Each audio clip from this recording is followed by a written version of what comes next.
Welcome to the Church Safety and Security broadcast with the Church Safety Guys. Brought to you by 𝗃𝗏Radiocenter.com, a Motorola value-added reseller.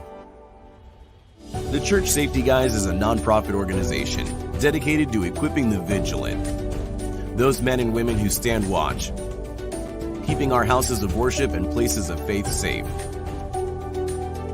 We believe church safety and security must be a ministry first, and have engaged servant leaders who continually strive for excellence and teams of motivated volunteers that are always training. Join us for the next hour as the Church Safety Guys unpack safety, security, leadership, and ministry operations with your hosts, Dr. 𝗧𝗵𝗂𝗿 and Mike Scully. This broadcast is also available on YouTube, your favorite podcast platforms, churchsafetyguys.com, and on the original Church Security app. Download it today. Feel free to like, subscribe, and share with your ministry.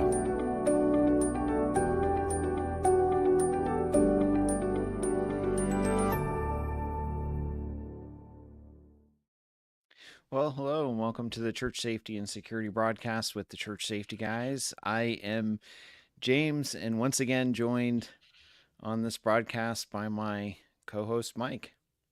What's up, sir? Couple weeks off. It's nice and refreshed from a holiday, etc. So yeah, nice we ended up taking the Super Bowl off because I think historically, looking at the numbers, it's just not worth it because everybody's usually watching that. And then last week was President's Day weekend, so we're kind of ramping up to Easter, and then we're gonna probably split the quarters up and do something a little bit different with that. But yeah, it's fun to be back. I'm almost getting used to having my Sunday nights free again. Almost. Maybe my wife is. I would agree with that one. For sure. Good stuff.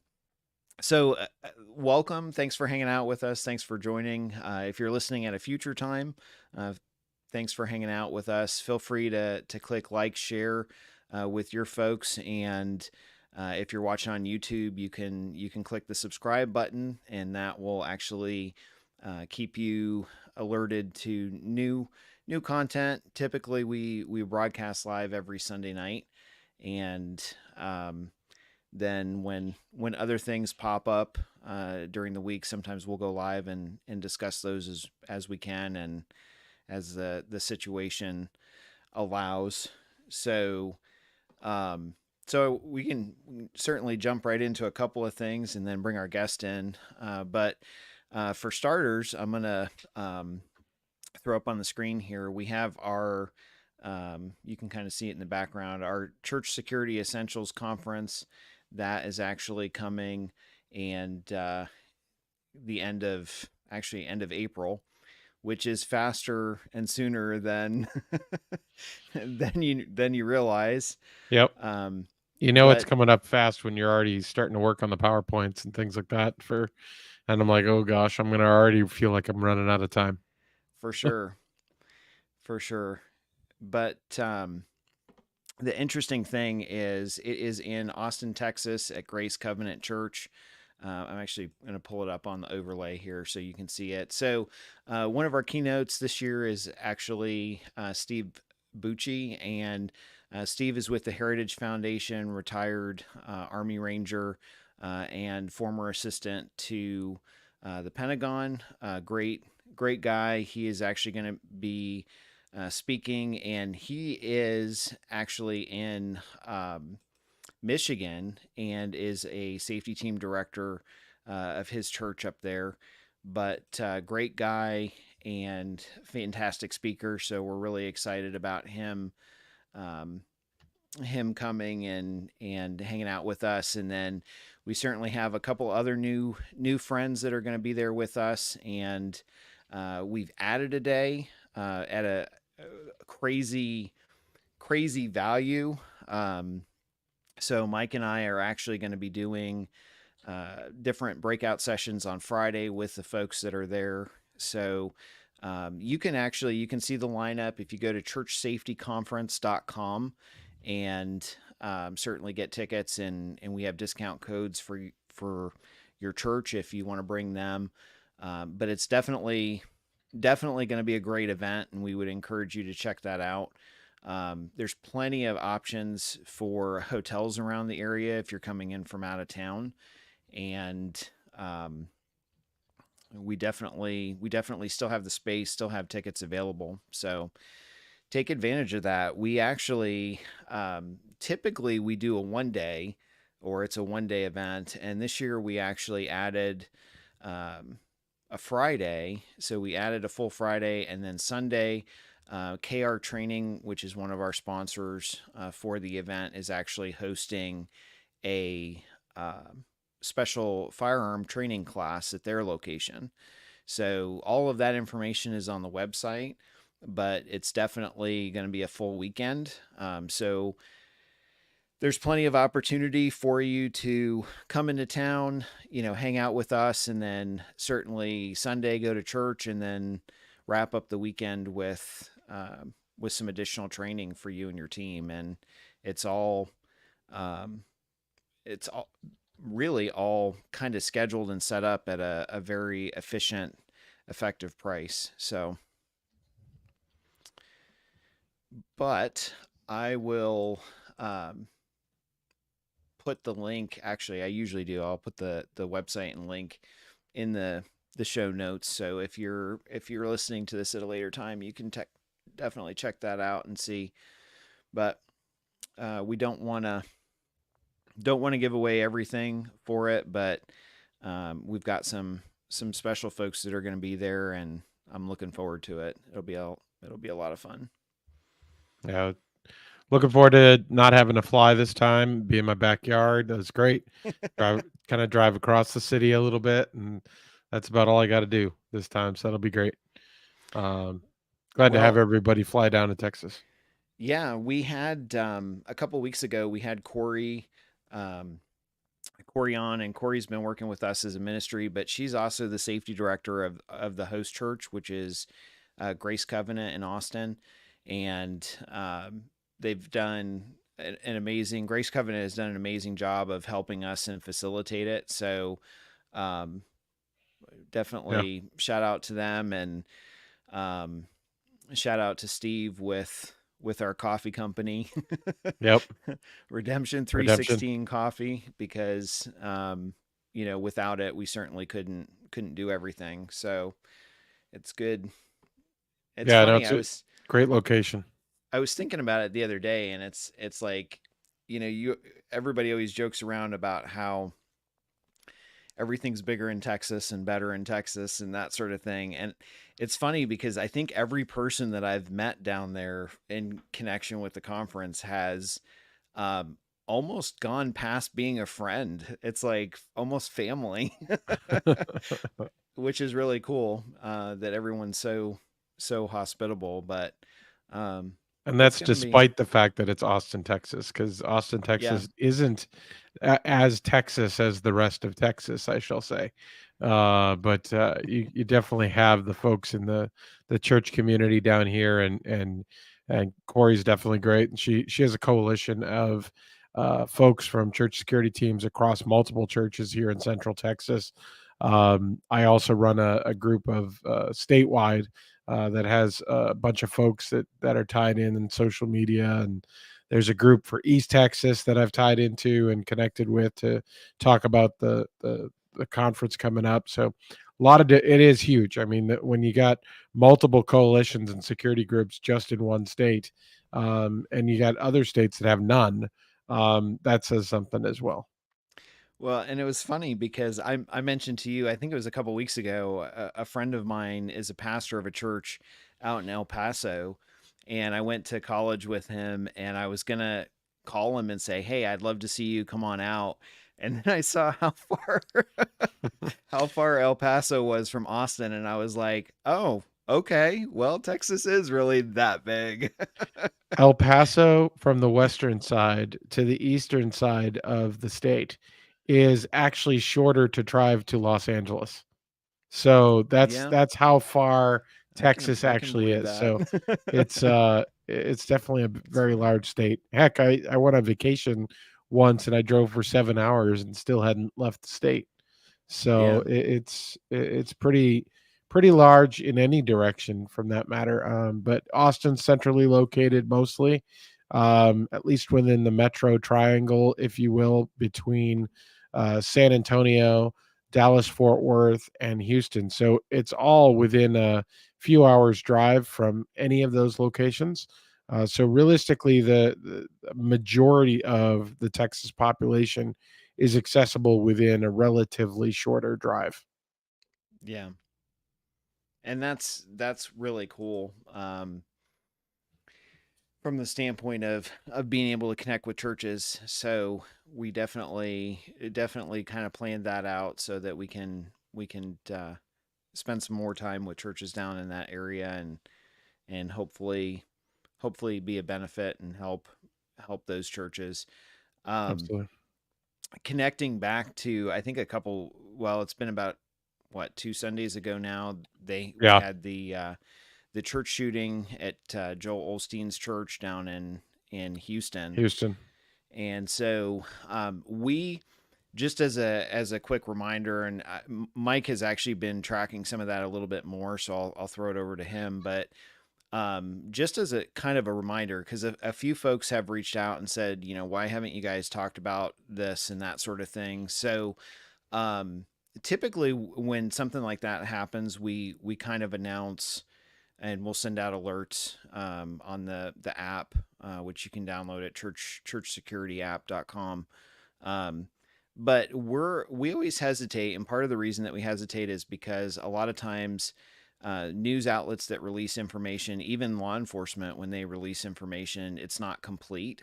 And it's certainly not complete within the first probably 36 to 48 hours. And so a lot of times we just feel like it's better to take all the information in and get a better viewpoint of what's happened or what's happening, than to jump in and just say, hey, this is what's going on, and just kind of throw stuff around and throw stuff out there. And this situation is pretty interesting. Honestly, that's no different. I'm glad we did wait, because more information is coming out, and right. As law enforcement releases it and as the church staff release it, it's good to know too. And down the road, we may bring in or talk about it on a full episode, but yeah, I mean, in general too, we look at the substance of the actual shooting, as well. I mean, certainly in certain circumstances, if it's trending or looking in a certain way, whether it's terroristic based, whether it's driven off of perhaps association with a group, if it looks like there may be potentially elevation of a risk elsewhere because of some sort of patterned movement, then of course that's something where we would break that rule and that silence that we do place around it. But ultimately, also we're seeing that the situation itself was relatively handled textbook, and handled in a short manner without a large loss of life, unlike many other of the incidents, especially in Texas or really at churches around the country. So, as James mentioned, on February 11th at Lakewood Church in Houston, there was a shooter walked into Joel Osteen's church, claimed to have a bomb in the backpack, but no bomb was subsequently detected. Sprayed some type of substance on the ground and shot a 47-year-old man and wounded him. So 2 off-duty officers from multiple agencies serving as security in the church did shoot the shooter after pointing an AR-15 at them. So there was a 7-year-old involved, the son of the shooter itself, and that son was also critically wounded in the shooting itself. So a lot of different reports as to the shooters identified as a 36-year-old, self-identifying as female, but also previously identifying as male. And they confiscated, of course, the AR-15, which had a sticker that had Palestine on it, and some anti-Semitic writings had later been discovered. So again, really, as I said before, textbook overall. There's more to it, I think, but what we're seeing is yet another obviously shooting in the state of Texas, my home state here. But this was textbook. As soon as she came in, it was already identified, and there were off-duty officers immediately, and really church security, creating that perimeter, creating that separation, able to return that fire and put the individual down quickly. So I really believe we would have seen a much greater loss of life for a couple of a few reasons that we saw here. One is that it was not during their busiest time of the day. It was between services. Two, they had church security that was highly trained and available. And three, ultimately, it wasn't not a whole lot of motive or detail has come out, but the person didn't come in shooting and didn't start taking people out at the door. In fact, a church security person let this suspect in at one of the locked doors. Whether it was brandishing at the time, there's different reports of that. Whether it was because they were under immediate threat at that time, so they just opened the door and backed away. But we're seeing that the exterior was essentially penetrated with getting through a locked door. So there's both positives, but also learnings, I think, through this. And I think we'll see more as time develops, as more is released, as we find out more about motive and other things, and even details from that church. There'll be more to talk about. But the reality is, thank God it was not worse. Thank God there was church security, and the body count was kept small. For sure.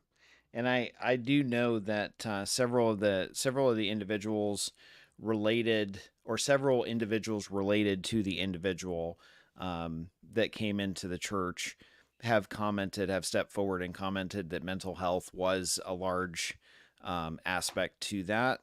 And again, that's not justifying it by any means or saying, hey, this is okay, but understanding too that a lot of times with these situations, mental health kind of plays into that. And the aspect of, like you mentioned, I mean, the individual came in and then, made those steps, made those actions. And it wasn't really a situation, like if you track it and look at every instance where the person came in, it doesn't seem like a situation that was, like instantly you would know, oh, this person means harm. So, until they actually got in and then had the firearm that was displayed and started using it. But, neither here nor there. The reality is, I believe the last time I checked, I believe the 7-year-old that was hit is still in critical shape in the hospital. So definitely keep that individual and the family in your prayers, because the family is certainly victims of this as well. But overall, I think, I definitely think it highlights the need for training, and certainly, thinking through how would you respond in a situation, especially if children are involved and it's or you're standing at part of, the part of the church that has the kids. How do you do that? How do you navigate all of that without having friendly fire or collateral damage? And, can you do that? I'm sure those officers now are still, dealing with that from the standpoint of, mentally, trying to play through that in their mind as well. So, right. Well, I mean, this is a long line of really the modern era of church shootings that really from early on, but really what we see bigger events back from 1980 all the way through to current day. So a lot of different things. And we've seen Texas, of course, we talk about everything's bigger. Well, Texas being as big as it is, even more churches, that has resulted in a lot more, for whatever reason, additional of those larger shootings to be targeting churches that happen to be in Texas. So. And that's kind of the other thing to keep in mind, is that it seems like, oh, why does everything always happen in Texas? Well, Texas is a big place, right? And, very dense with a lot of churches and a lot of area, like we were talking about before. So realistically, yeah, there's a lot of people there, and a lot of places a lot of area to cover. I mean, if we look at it through the scale of the economy, I mean, Texas is the 8th largest economic area in the world. So Texas is larger economically than other countries. So when we think about it, it's one of our 50 states, yes, but it's larger than many countries overall in what it does. So to give you for those who have not been to Texas, and we talked a little bit about how big it is geographically speaking, but even economically speaking, how big it is, and just the sheer volume of churches being in the South. There's a lot, obviously, that are here, certainly in the beltways that I talked about earlier as well. For sure. Well, we will go ahead and jump into the topic on this broadcast, which we want to talk about medical training tonight. And I'm going to go ahead and bring our guest in, who is Alan Hughes. And Alan has been on the broadcast before with us, but he is actually one of the owners and trainers of Better Protectors. So I'll bring him in here. And hey, Alan, thanks for joining us again. Guys, how are you? Welcome back. It's good to be back. So I want to go through and, I mean, obviously you guys, you do a ton of school and church training as well. And whether it's first aid or tactical training and assessments and a whole slew of things. But I kind of wanted to talk tonight just about the first aid aspect of it, because a lot of times we have churches that reach out and they're like, well, we don't really have anybody. We don't really have any plans for first aid. We don't really have anything scheduled to train. It's not that important. I can call 911 and get everybody here really quick. I'm sorry. I chuckle at that because you never know, like with 911, you never know how long it's going to take to get help. But I want to jump in a little bit tonight on this episode, just about some simple things or maybe different levels that churches can kind of do or take actions to do that will help them, that aren't complicated. Like let's simplify this and make it a little bit easier for people to understand, but at the same time, I guess realize it's not really that crazy of a thing. But from your, I guess, starting off from your perspective, on a church that has no training or anything like that, what would some of your suggestions be as far as a place for them to start? Yeah, I think two of the big starting points that the conversation really needs to begin with is stop the bleed training, and then CPR, first aid, AED. And typically I will actually push stop the bleed training for as many people as you can get done. Sure. My preference is that every single person on the safety team be stop the bleed trained. Yep. If not more, with some of the other, the other service teams, your ushers, your greeters, people in kids ministry, everything like that. It's a super easy class to use. And statistically, you will use it much more often than you would CPR. And the other thing being, with CPR, if I have 2 or 3 people during a service that are CPR trained, we're probably in good shape. The odds of multiple people having heart attacks at the same time are pretty narrow. Sure. But But if we have a a mass casualty incident, and it doesn't have to be violence, it could be a weather-related thing. Tornadoes are very rude. They don't announce when they're coming, and they just show up, and that kind of thing. Then you may need more than one or two or three people that can actually, start those life-saving measures. The other thing is time. A person with a heart attack, they can go a good 10 minutes without oxygen to the brain. You've got time to get people, get AEDs, get things over there to them, compared to an arterial bleed where they could literally be dead in 90 seconds. So we don't have time to get, Joe from the other end of the campus. He's our stop the bleed guy, and he's going to run over and save the day. Unless Joe is pretty fleet of foot, our victim may have some problems. Yep. So yeah, we start with stop the bleed. It's an easy skill to teach. We can do it in 2 hours to teach them not just tourniquets, but wound packing and chest seals and that sort of thing. And then we kind of go to, okay, let's talk about CPR. And we look at CPR, first aid, AED for as many safety people as they can get. But then, of course, we try to get church staff or key volunteers that may be there, during most of the services, which try to get them trained as well. I think so. That's kind of our two big rock starting points.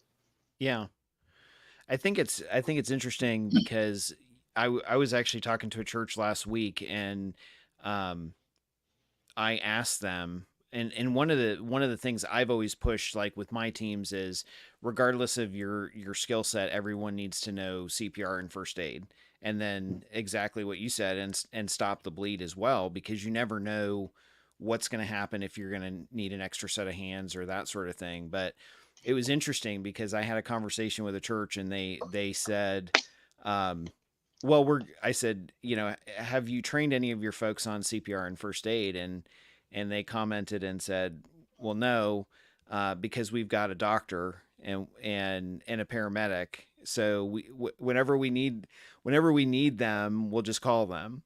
And I said, that's interesting. So they never, and I mean, I was being facetious, but straight faced. Right. I said, so they never go on vacation. They come every single Sunday. And it was kind of funny because the pastor looked at me and he was like, oh yeah, well, hopefully nothing happens and I'm like, yeah. Yeah. Well, hope is not a plan. yeah. Hope is not a strategy at all. And while we're at it, let's hope they're not the ones who need the aid. Right. Right. Yeah. The other thing that we see frequently, and I will admit that it even gets said once in a while at my own church. They're like, well, my church is literally about 3 blocks from the fire station. Yep. So they're like, oh, they'll be here in 3 minutes, 2 minutes. Okay, again, arterial bleed, femoral artery, you get about 90 seconds. So 3 minutes is great, but it's not going to help you at that point. And the other thing, of course, is that's assuming that they're all sitting there at the station. They're not on a call. So then the next fire station over is going to be doing that. They're going to be the one responding to it. So now your 3 minute time just became 7 minutes. And, Yep. I can tell you for a fact that doing CPR for 7 minutes is a really long time. It is. And it's interesting because I've said the same thing. Our closest response is a station probably about a half a mile down the road. And in Columbus, the average response time is 8 minutes, which is phenomenal, like for the size city that we are. But if that station, if the closest station a half a mile down the road, if they're already responding to another incident, then that time frame jumps up to almost 15 minutes. So being where we are, and then if you're dealing with traffic or something else, yeah, absolutely. Well, the vast majority of churches are not necessarily directly in a city very close to the response. Sure. And so you're really dealing with folks that have to prepare to have a response time greater than 10 minutes as the norm. And then when those variables come into play, that could double it. Now you're talking 20 minutes before you have a response on scene in some cases. But I mean, we've talked about a lot of the different layers as to the time itself, but then you also want to make sure that I'll jump in. You mentioned a mass casualty incident there, Alan. If you get to that degree, obviously, yes, you got to be able. Do you have folks that are trained, can jump in there quickly? But even more so is, do you have an ability to start making sure that you're identifying where there are potential victims, so that when emergency services arrive on scene, their route or their path to get to a victim is clear. So that can be everything from identifying the folks as you're working through a situation, say it's already done, whether it's weather, whether it's some sort of active event, but going through and including triage training to be able to identify how to tag somebody and how to flag as to what the extent of their injuries are. And if you're dealing with power outages, you may want to incorporate, some people may have heard the term, the START system, which really is about being able to couple the tagging of information with, or like a tag of triage with a glow stick of sorts to kind of lead people to where that casualty collection point is. So as you're sending in first responders, they're not missing a person who's in the green room at the corner of the stage because they were buried and hidden and the power's out. So a lot of different ways to try to increase the response time to the victim, not just to the building. Yeah, and there are even things that we teach just in the basic stop the bleed. The one thing is, of course, people in our sphere, everybody loves black and Velcro, right? So they always get the black tourniquets and they're all tactical and everything.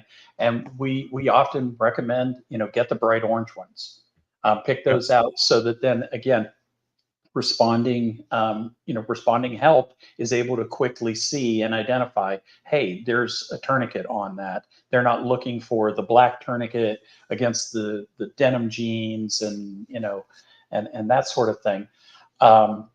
We also talk about positioning the bodies, putting them into the recovery position. That's not just good for them health wise. It also tells those responders that are coming in, hey, someone has already looked at them. Somebody that at least has a little bit of training has already had a look at them.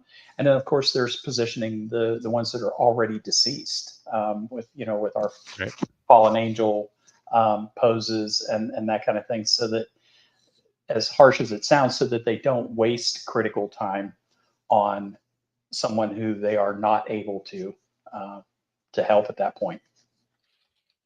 Yeah, sure. Absolutely. Go ahead, Mike. I'd say one other thought too, from an area of training. Not all churches are going to go this path. Again, this is more of a degrees of maturity of your team and capabilities of those that are on said team. So whether it's you're building out a standalone medical team of sorts, whether you're training your security folks to also have medical training and operating more of a blended safety team, either side of that, but it's actually even getting into potential Narcan training as well and administering that. Not that it's absolutely difficult or in any by any means, but it's a different degree. You may see certainly those in the inner cities and different areas, but this can happen anywhere. Somebody can come in contact with drugs left on a playground, and you may end up having to respond and treating of a child very quickly. So that is something to look in. If you have an established team, if you have some folks that are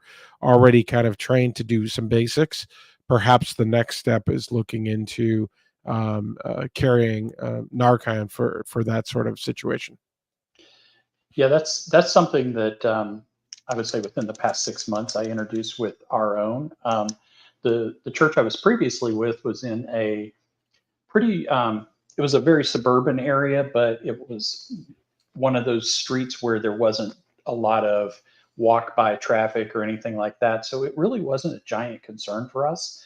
The one that I'm currently at is in a downtown area, has a very active homeless outreach ministry, has a very active addiction recovery ministry. So it was like, okay, well, this is obviously something that we need to start becoming more, more prepared for. So that was something. It kind of reminded me of something when you were saying that. There's another training practice that I've started doing recently with our 𝗧𝗵𝗂𝗖𝗵𝗂𝗍 is as people are performing the practical exercises, we have them talk through what they're doing. So of course, it's good. It reinforces to you, I'm talking through the procedure.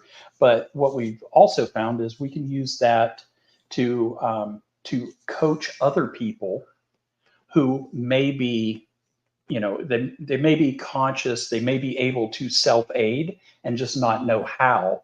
So I can toss them a tourniquet and talk them through it while I'm putting it on someone who is not capable of aiding themselves. Yeah. That would be a great idea if somebody ends up freezing as well, like being able to, because I know there are several situations where when I first started in EMS, I froze because I just didn't, like, you're not used to processing all this information. And it's like, okay, I don't know what to do first.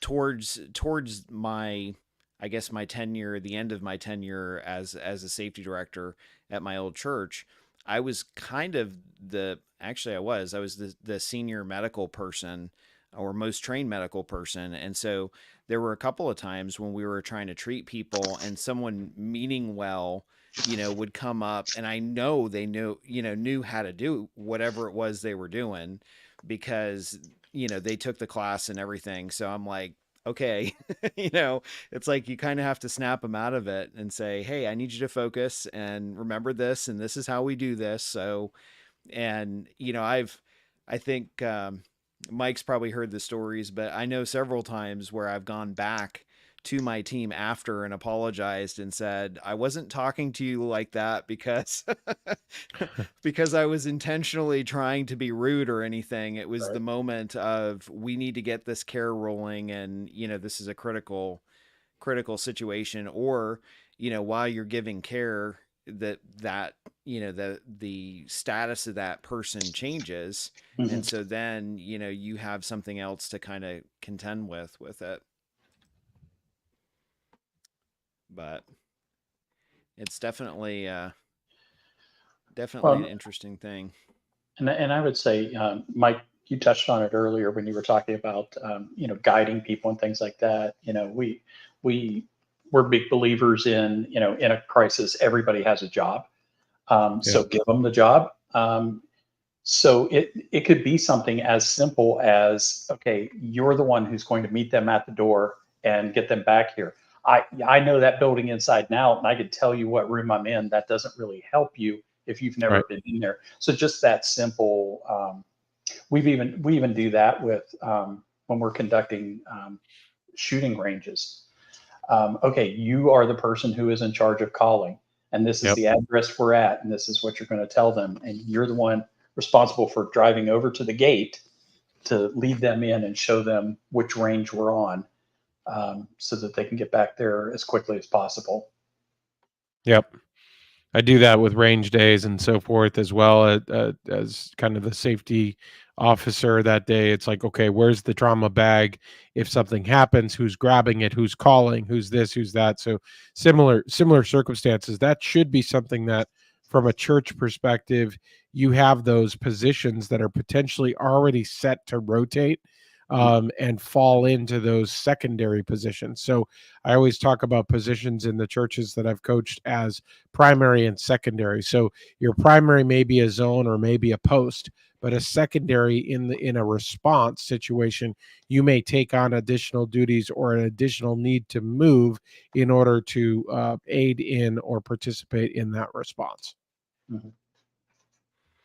Yeah, and sometimes, it's interesting, but being direct, this is probably the one time that in one situation where I'm a strong advocate of saying be direct and be very specific, because when you're giving care, and it's that type of situation, you don't have a lot of time. You're fighting that golden hour, and in a lot of cases, you're fighting. Okay, we need to make a decision at this point. Should we call 911? Is it serious enough? Should I call them and get them on their way anyway?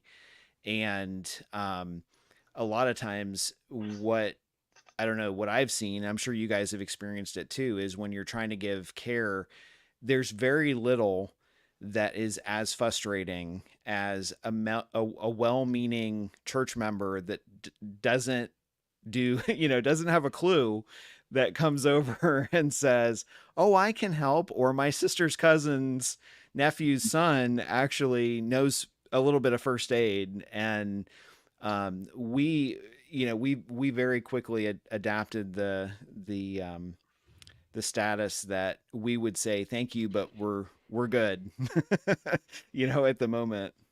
Yeah, I teach that all the time in my CPR classes. If you're the one on the ground next to them, you're in charge. If you're looking around wondering who's in charge, it's you. And if they want to get down there and take over for you and relieve you of that responsibility, awesome. Until then, you're in charge. You tell them what to do, not vice versa. Yeah. And that's important too. And oftentimes I think people will find themselves in like areas where they're just not, they're afraid they're going to get, they're going to yell at somebody and they're going to get somebody mad at them. And at that point, I'm like, hey, it is what it is. It's easier to go back and apologize to somebody afterwards. But when you're giving care, and I've said the same thing teaching CPR and first aid, when you're the first person there and you're giving care, you're in charge, you call the shots, you direct the other folks that are responding to what you need, and tell them to help you. And whether that's, if you need a individual, and this is one thing we started doing, was having individuals hold up a blanket to give you privacy, for whatever's going on, to, hey, I need you to go outside and flag down the ambulance or the squad and, meet so-and-so at a door. There's always something that someone can be doing.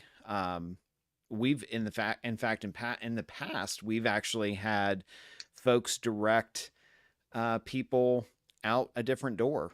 Like if something happens towards the back of the sanctuary and that's the normal way people leave the sanctuary, then, hey, maybe you have somebody redirect them to give you more privacy. We literally did that last week. We had somebody that we brought out.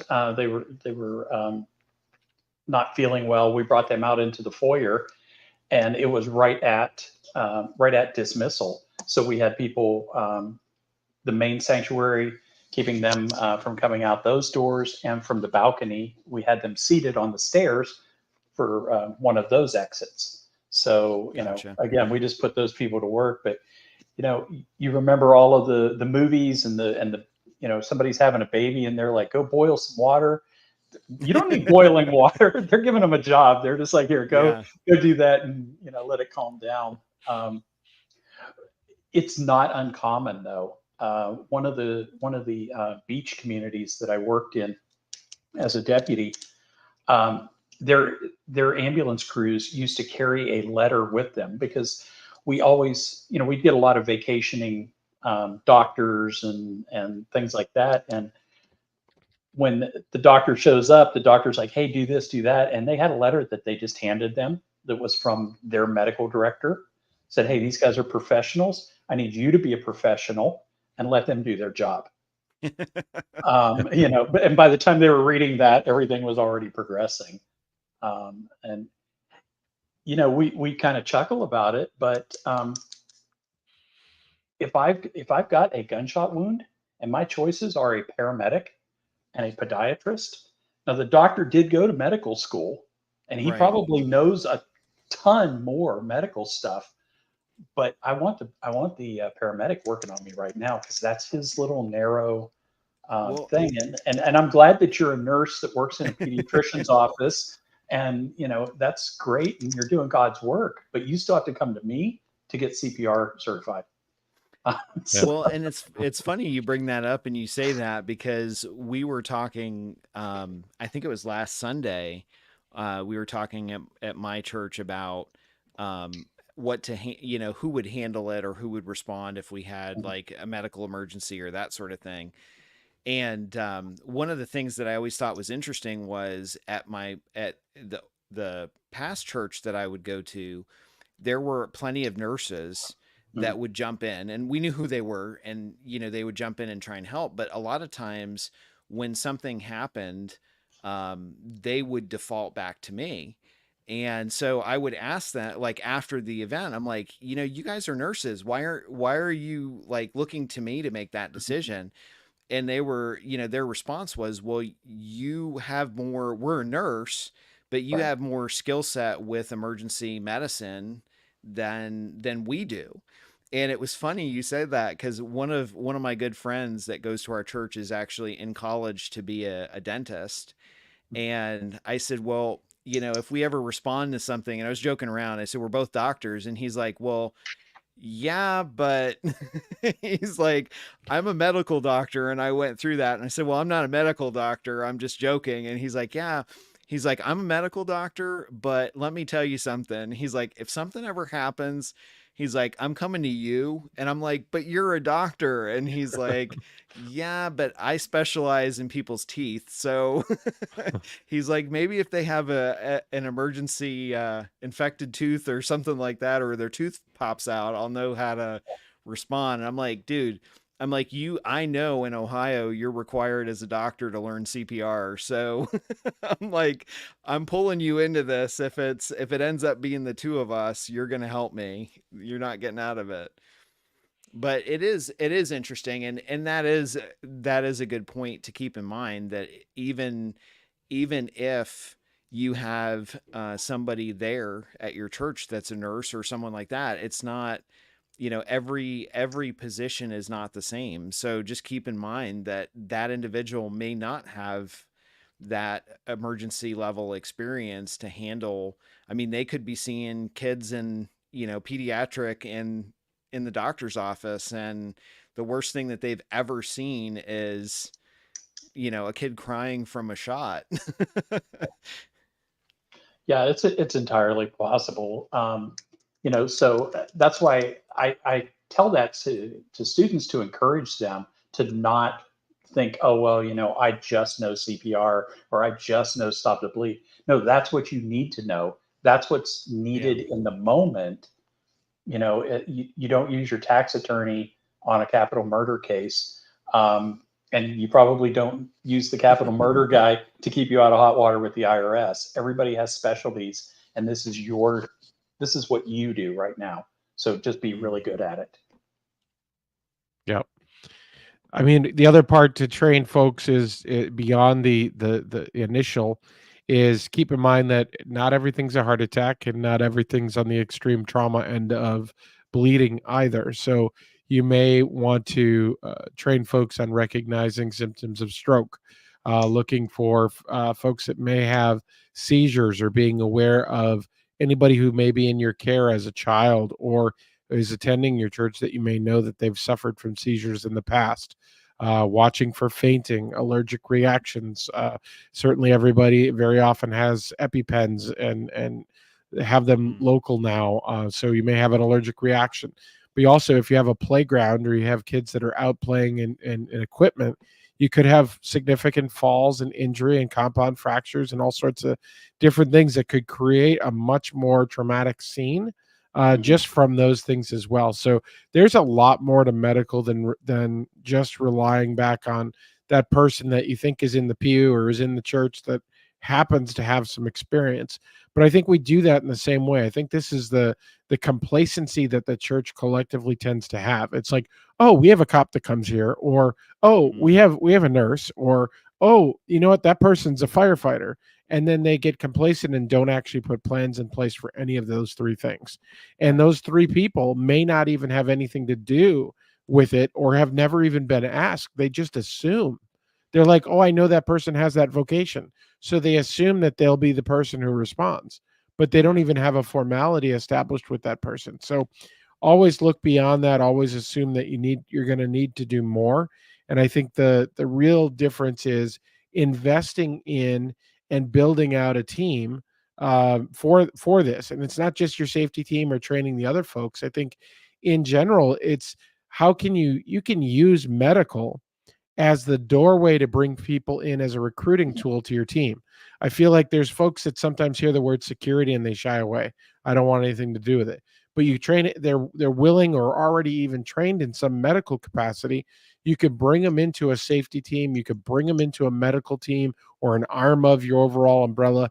And that can be either all they ever do is they serve in a medical capacity, or you may find that that's the doorway. You get them trained in medical first, which is a higher likelihood, and then you worry about having them trained in responding to larger issues, whether that be see something, say something, and awareness training and response for any sort of suspicious package, suspicious individual, etc. from that side. But to me, I view medical as a recruiting tool.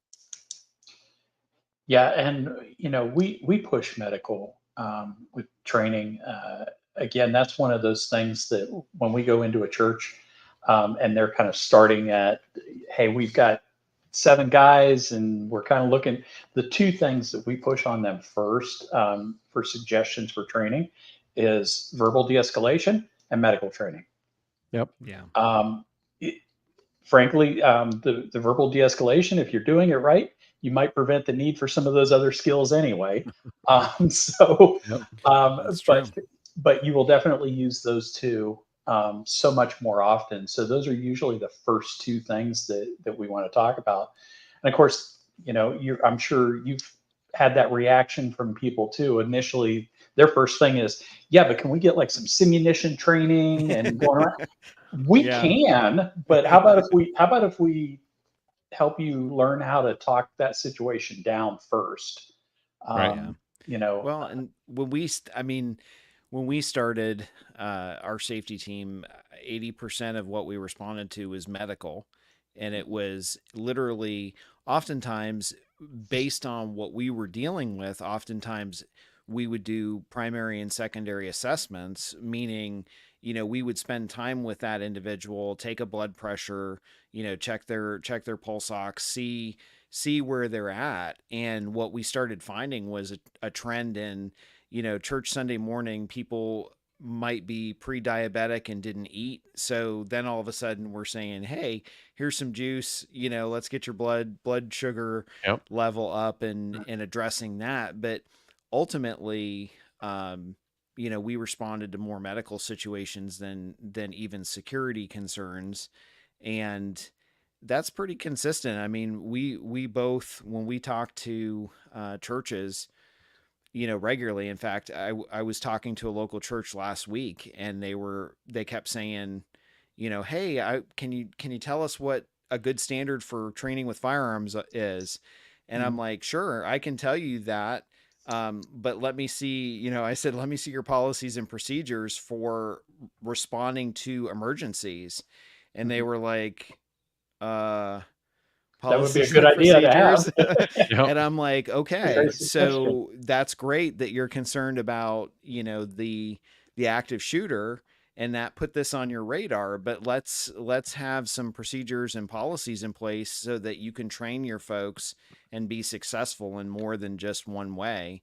And, statistically, again, honestly, I hate to say it, but statistically, the probability of an active shooter is still far less than a medical emergency in a church for someone to respond to. Yeah, I mean, I say it all the time. I've used an AED in a church. I still have not used my SIG in a church. Yeah. So when it comes to which one do I need to know, I need to know both.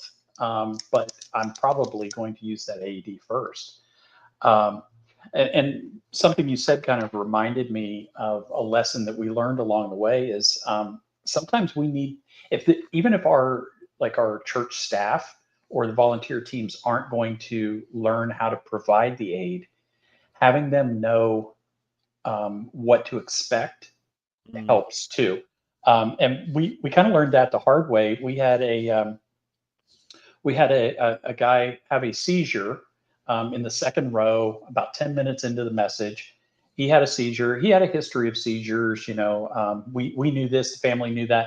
So we weren't super concerned about it until what nobody knew was he had a heart defect, and the seizure went on too long, and he ended up having a heart attack in the process. So now we're dealing with that. Well, all along, you have the pastor on the stage, and he's leading the congregation. So he's encouraging them, he's talking, he's praying. And there's a point where we had to tell him, we need you to be quiet because I can't hear this AED. It's giving me instructions and I need to be able to hear this. And he was like, oh, okay, yeah. So that was just one of those things. The other thing was, get our tech booth to cut the live stream, or whatever that looks like in your church, or the recording, whatever you're doing, but have them cut that, just for the sake of privacy. And those are things that we kind of learned along the way because we didn't get it right the first time. And fortunately, our mistake didn't cost anybody their life. That's a good point too. Having a preemptive conversation with the AV folks or live streaming folks, and that was actually one thing I did. I went to them and said, hey, if something ever happens in front of the camera, do we have some process to throw up a filler screen or change views, or even focus on the pastor closer instead of a wide shot of what all is happening. And that, they had already thought about it. And I said, well, that's great. We need to talk about it and just make sure, we're on the same page, that if something were to happen, then, you guys would take that initiative to immediately do that and give the person some privacy as well. And oftentimes, we haven't really spoken to it other than to say the person needs privacy. But if you're using an AED or something like that, you do need to expose or remove clothing. That's just the way it is. And so when you're dealing with that type of situation, any ways that you can add privacy for that individual is much appreciated by them, even if they can't, say it at the moment. Right. So I know one thing I'd really like to touch on before we wrap up. I know we're getting towards that. One is everybody's always looking for, hey, is there a grant for an AED? Is there, I want grant money, and there's grant money out there, but sometimes we just can't get that. There are companies out there that do lease to own programs. We have one that we use all the time. I know you're aware of the company. They do a lease to own. So, during the course of the 2 or 3 years, you're just spacing those payments out. So they're a lot easier to manage. And the other thing is, when you're talking with Stop the Bleed, I have to say, don't buy fake tourniquets. Don't buy junk. There are 8 approved, recommended tourniquets. They're not approved, they're recommended, that are available. They're all great. Some of them are a little easier to use than the others. But the ones that you find on Amazon, 10 for $25, they're trash. They will break. If you're going to cheap out on something and save $10, buy buy a fake purse, buy a fake Rolex, whatever you got to do. Don't buy a fake tourniquet. It has one role in life, and that is to save lives. That's not where you want to cheap out. And it needs to work when you need it to work as well. Yes. You don't have time to be messing around with it. And what's a good, like, what do you typically recommend for churches? Like, what's a good number to start with for tourniquets? So honestly, one of the blunt things that I tell them automatically is if you're carrying a gun, you need to be carrying a tourniquet. Sure. So every one of those guys, because if guns come out, there's a good chance somebody's bleeding, and this is around, and it could be you, and it could be someone that you care about. Yep. So if you've got a gun, you should have a tourniquet. And then I will typically, or two, and then I typically, we look at the size of the, the size of the congregation, the size of the campus. And I don't have a real super scientific formula that I use on it, but what I don't want, I was just doing a Stop the Bleed at a law firm, and they were talking about, we could put it here, and that was on the first floor. And I'm like, great. And if you're on the 5th floor, you're either running some stairs really fast, or you're waiting for elevators up and down, and that's just not acceptable. So you need a Stop the Bleed kit every floor at a minimum. That kind of thing. So Mike and I saw that in one case. Yep. We were at a school, and we saw a couple of cases. We saw a church that didn't have tourniquets in a good enough area, but we also saw a Christian school that they didn't have an AED on certain areas, and they were going to have to send somebody from floor 3 down to floor 1 to get it, only to come back up to floor 2 if there was an incident on the 2nd floor. And they're like, instead of having one that was actually accessible on each floor.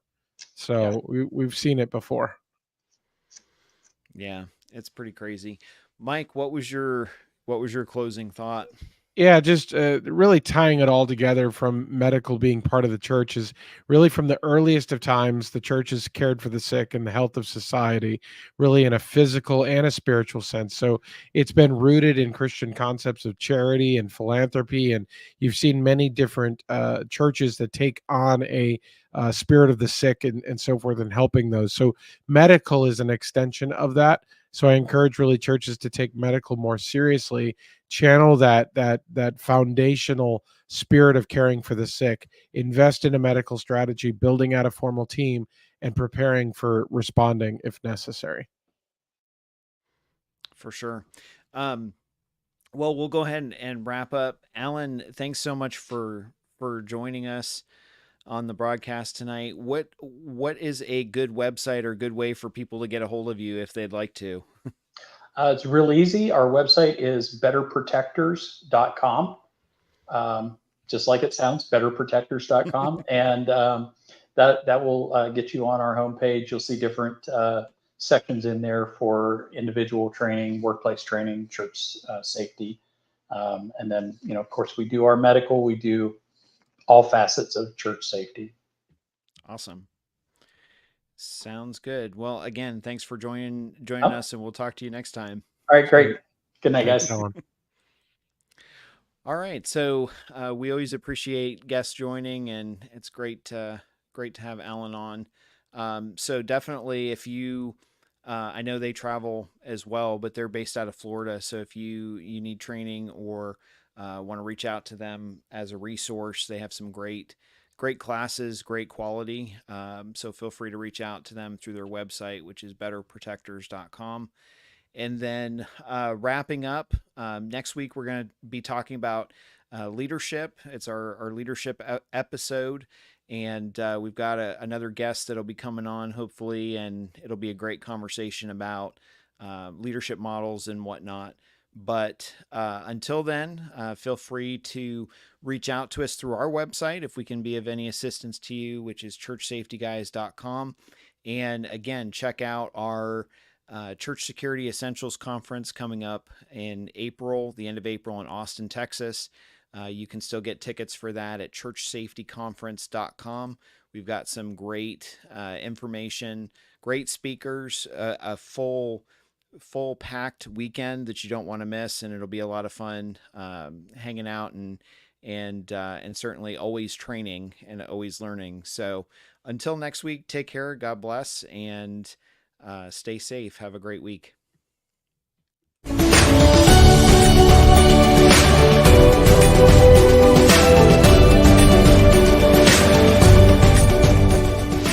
Thank you for joining the Church Safety Guys broadcast, brought to you by Vigilant Impact. We hope that you found it informative, and we appreciate your feedback and interaction.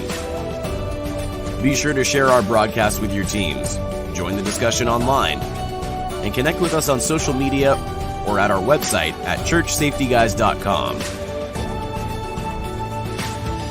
For other great ministry resources, download the Church Security app. Remember, keep a servant's heart, a mindset of ministry, and semper disciplina. Always be training. Have a blessed week.